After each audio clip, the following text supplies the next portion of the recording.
You do have time. Okay? So I want to break down a story for you, and I can answer your question with a story. I was an air Perfect. traffic controller with the FAA. I started at arguably the second busiest facility in the United States, LA. I moved up to Anchorage, moved down to Long Beach, moved out to Salt Lake City, and then into Eastern Washington. I was an air traffic controller controlling aircraft in the sky while I was doing real estate. And I kid you not, it would literally go like this. Clients calling. Alaska 232, runway 25 right, clear to land.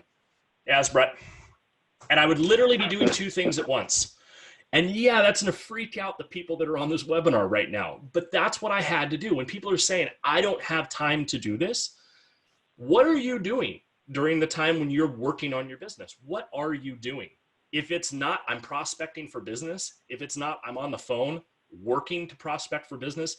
You have 4 minutes out of your day. Instead of going to Starbucks and doing the drive-through, which right now with COVID is taking what, like an hour? Dude, do it in your car while you're sitting in line at Starbucks. It takes 4 minutes to make a video.